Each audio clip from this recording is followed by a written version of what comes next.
السلام شيرات، كي راكم دايرين؟ ان شاء الله تكونوا كاع لاباس. قبل ما نبداو الفيديو ما ننساوش نصلوا على حبيبنا محمد عليه افضل الصلوات والسلام. اليوم راهي سخانه بزاف، كنت خلي الرغوي كما نقولوا حويجاتي قدامي نرغويهم، منها الحاله تتبرد، منها كما نقولوا نقي داري. هنا بديت بالسله راني نرغوي فيها. انا السله نرغويها خطره في السمانه باسكو عندي القرمود ويطيح لي غبار، يطيح لي التراب وكاع كينا منها. نبغي نحي داك الغبار، شوفوا ماشي مسخه بصح غير الغبار نبغي نحيه برغوه خفيفه كما نقولوا، نقيس عليها غير شويه كرغوه خفيفه ونفوت بالحلفه باه تتنقى لي وخلاص، ماشي تاع نبقى نحك ونعاود. وانا في طبيعتي ما نبغيش الماعين تاعي يقعدوا يتوسخوني، نبغي حاجه خفيفه هكا سمانه سمانتين نرغوي داك الحاجه برغوه خفيفه باه ما نبقاش نحك ونعاود. وشيات نتوما ثاني نعتمدوا هذه.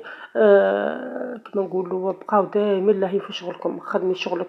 لهي بزاف في الشغل تاع الدار، كي تلهي في الشغل تاع الدار راكي حتنسى كاع الناس شا هضروا شا ما هضروش، وانتي ما تبقاش عندي فين تهضري في فلانه وفي فلانه. كي تبداي لاهيه في شغلك ما يكونش عندك الوقت باه تلهي بالناس، تبقاي لاهيه غير في دارك ووليداتك. وكي تلهي في دارك ووليداتك العاد راح تفرح بيك وليداتك، وحتى وليداتك تبدا كل يوم تخدمي لهم حاجه، نهار على خالص نهار تفرحيهم راكي حتفرحي وليداتك. وانت كي تشوفي وليداتك فرحانين راكي حتفرحي، راكي رايحه تفرحي. كما قلت لكم كي تخدموا الشغل تاع الدار راكم حتيفيتو كامل المجتمع، شا كاين وشا ما كانش، شا قالوا شا ما قالوش. على ذيك خدمي شغلك خدموا شغلكم في وقته، خدموا شغلكم كما نقولوا كاع حطوا لسانكم على داركم وصاي، ما تبقاش في تاع قالوا ما قالش تدبوا تجيبوا وصاي. هنا انا رغويت السله تاعي، شوفوا كيف رغويتها غير من الغبار.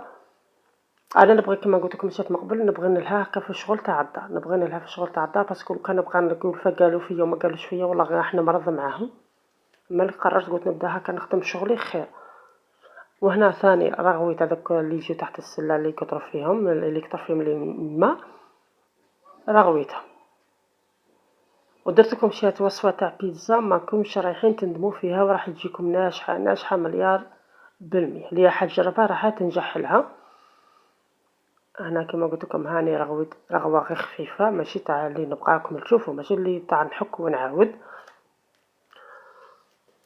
واللي وصلت لهذه المرحله ما تنساش الاشتراك في القناه وديروا لي تعليقات شيرات هكا شويه شجعوني، يديروا لي الحماس باه نبقى كما نقولوا نخدم على هذه القناه. وهنا ثاني رجعت نفس الرغوه، عاودت رغويت الطابله. هنا شيرات هذه الطابله ما نبغيهاش في جال وندمت عليها اللي شريناها. هذوك الاطراف منكم شوفوا فيهم شغل مفورين، هذاك في بلاصه ثقابي هكا تدخل الوسخ، تقطعي دلة ولا تغسلي كاش حاجه فوقها ولا الوسخ راح يدخل فيك الثقابي ما يبغاش يطير لك. لازم هكا الشيتا تبدا تحكي تعاودي، لازم هكا الوسخ غير نتفخ وتحكي بالشيتا باه يطير. على ذاك ما نبغيهاش باسكو لو كان يطير تحت تمسحي بالكتانه ما يتمسحلكش، لازم تحكيها. على ذاك ما بغيتهاش كامل. اما هي في السوليد سوليد بزاف، هذه الطابله سوليد بصح الوسخ ما يتنحاش منها بالخف هذاك الثقابي. انا غسلت الطابله وغسلتهم وخرجتهم برا ينشفوا شويه باه بالخف ينشفوا لي، نبغي الحاجه دي بالخف نخدمها باه نرجعها لبلاصتها. وسيقت وغسلت الفايوس وما درتش كامل الروتين، راكم عارفين كون ندير لكم الرغاوي تاع الفايوس ثاني وتاع الكلاج راح يجيكم الفيديو طويل بزاف. هنا كي نشفوا لي عاود دخلتهم وراني شاده في الماعين. هنا الفوق ندير الماعين ما نحتاجهاش بزاف ماشي تاع كل يوم، تاع هكا من ذاك نخرجهم. وتحت نخدم بالماعين، ندير الماعين اللي نخدم بهم كل يوم. وكي كملت رحت للوصفه تاع البيتزا. هاي الوصفه تاع البيتزا الشيرات. هنا عندي 3 كيسان تاع لاتاي، انا نخلط بين الحليب والماء. انا درت 1 حليب 1 ماء وزوج حليب، 1 ماء وزوج حليب نخلط بيناتهم. وفي كل كاس انا اللي نوزن بالكاس تاع لاتاي نعرف الخبزات، نعرف شحال انا حندير من الخبزه، نبغي نقوي ولا نكثر. نبغي ندير خبزه واحده ندير غير فنجال تاع لاتاي، معناتها كل فنجال تاع لاتاي فيه خبزه تاع بيتزا. ودرت الخماره تاع الكاطو ودرت مغرف الحسل في بلاصه السكر.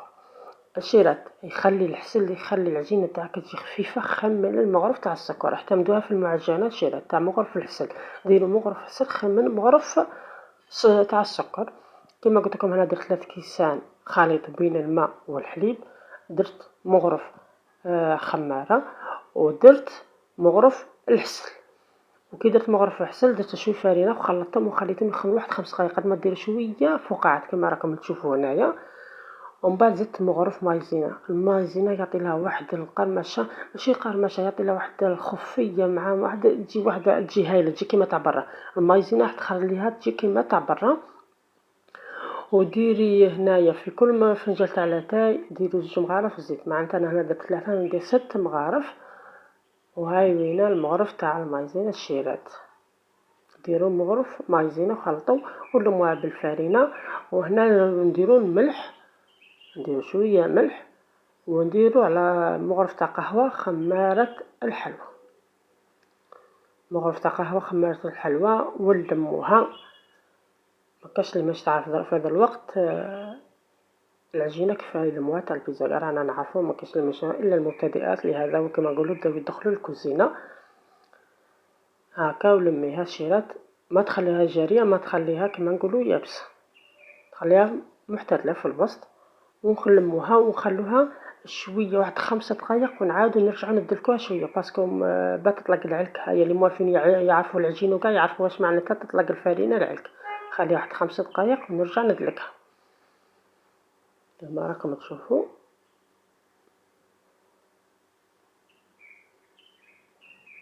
وما تنساوش الشيرة تدعمي بالتعليقات، اعطوني تعليقات شويه شابه باه نتنشط وندير الفيديوهات اكثر واكثر ونخدم على القناه.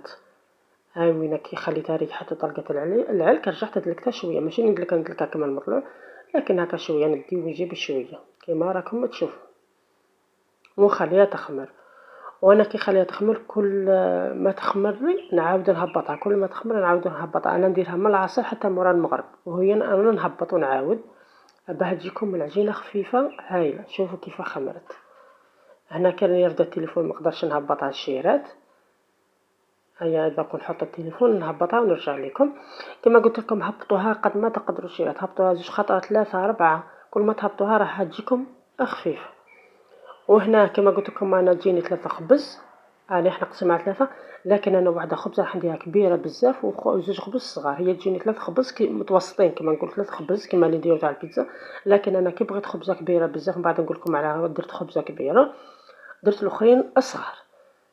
هاي وينه قرصتها. والسر من اسرار ثاني، تبعوا للاخر الشيء راح تشوفوا كاع الاسرار باه البيتزا تخرج لكم شابه. كاين اللي يتبع الوصفات كما نقولوا مع الاول شال المكونات ومن بعد يروح يخلي الفيديو ويقول لك الحيه ما نجحتنيش. شوفوا اللي تبغي حيه تنجح لها سواء انا عندي ولا عند اي وحده لازم تتبعوا الفيديو للتالي، تتبعوا الفيديو التالي باسكو في كل خطوه راح تقول لكم سر من اسرار النجاح في كل خطوه. كما درك انا ما نقدرش مع الاول نقول لكم بلي ها ودي كيف انا حندير بلي البيتزا لازم تخلوها تعاود تخمر باه تحلوها باه تجيكم منفخه. ما نقدرش نقولها لكم على الاول حتى تجي المرحله تاعها. ها هو نفس اللي كنت نقول لكم عليه شيء. شوفوا باه تجيكم منفخه في الفرن في الكوشه، هي لازم تخلوها هكا تقرصوها دويرات وتخلوها واحد 10 دقائق باه تروحوا تحلوها. فهمتوني الشيرات؟ قرصيها خليها 10 دقائق وعاودي رجعي باه تحليها. ما تحليهاش كما نقولوا تبيزيها وتحليها ثمثم، لا خليها تريح باه تجيكم منفخه وتجيكم شابه. هنا غسلت البيض الوقت اللي كانت هي تريح، غسلت البيض ومن بعد كده ما كنت غسلت البيض باه نديرو، ما نقدرش ندير البيض المسخ في الفريجيدار، ما جيت احنا غسلو صبتها ريحت كما نقولوا بدات تحطيها هكا صبعك تحسيها بلي تخمر تروحي تقرصيها. انا شريت على مقدوري كما نقولوا كل واحد يعيش على مقدوري، مهم تفرحي وليداتك. انا وليدي كي قال لي البيتزا ما نقدرش لازم نشيلو كاع الصوالح باه نديرو البيتزا اللي كانت حاضره ونديرو بها البيتزا ويفرح بها مسكين. هاي وين قلت لكم درت غير الدجاج، كانت عندي شويه دجاج والفرماج وطوماطيش. الطوماطيش شيرات صوص طوماط طيبوها بجونبو تجيكم بنه تاعها هايله، طيبوها بالجونبو تجي البنه تاعها هايله. واللي حبت الوصفه تخليها لي في التعليق انا حنديها لكم ان شاء الله. وحبات زيتون، الزيتون انا كنت مبرجته مقبل، الزيتون تاع اللي شرينا في الشتاء مازال كاين عندي، مبرجته درته في القرعه انا راح نخدم به. شوفوا الشيرات انا هذه الخبزه اللي درتها كبيره، شوفوا وليدي قال لي ناكل قبل ما طيب البيتزا ديت له. قلت لكم هنايا نبغي ندير خبزه في الطاجين تاع اللي يقولوا المغيز، اللي يقولوا الفطير، اللي يقولوا المخبيز، اللي تقول مسمى هذاك الطاجين الكبير. هذاك الطاجين كي ثقيل راح تجي البيتزا تاعو هايله شيرات. سيو شوف طيبوا فيه وقولوا لي رايكم. راح تجي البيتزا هايله وتجي الخبزه كبيره. انا نبغي الخبزه كي تكون هكاك كبيره، نبغي ندير فيه وزوج خبزات صغار. لا حنديرهم في السنيوه عادي. شوفوا كيف انا حنديرها في الطاجين. حليتها وكل واحد شي يبغي شي، كاين اللي يبغيها رقيقه، كاين اللي يبغيها خشنه، انا نبغيها رقيقه. المهم في كل خبزه في كل خبزه تاع بيتزا ديروا فنجان تاع لاتاي. وها هي انا حنديرها هنايا دروك في الخبز في الطاجين تاع المغيز. منها تجي كبيره ومنها قلت لكم كي يكون هو ثقيل راح تجيكم البيتزا شابه.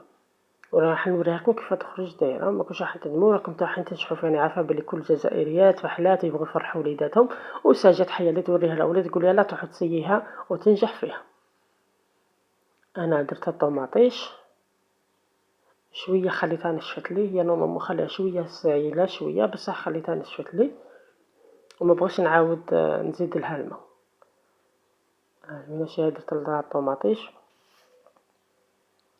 واللي بغات اي وصفه شيلات سواء تاع مشاريع ولا اي وصفه تاع كاطو ولا اي وصفه تخليها لي في التعليقات وانا راح نرد لكم الطلب تاعكم. كما ذاك الاخت اللي قالت لي اني حابه وصفه للتسمين كي درتها لها فرحت بزاف وقالت لي صحيتي وناضت فرحانه. قلت نقولها بلي انا اختي شو انتيه ولا اي وحده، انا في القناه حليتها باه نلبي لكم الطلبات تاعكم ان شاء الله. اي وحده تبغي وصفه ولا تخليها لي نقول ما نقولوا من عيني نديرهم لكم ولي نقدر عليها. زعما لي راح ندير لكم الوصفات اللي انا نعرفهم لي محتمدتهم ولا كما نقولوا الاهل تاعي ولا تاع راجلي محتمدهم ونديرهم لكم. مش راح نجيب لكم وصفات ما نعرفهمش، حاجه ما نعرفهاش نقول لكم ما نعرفهاش.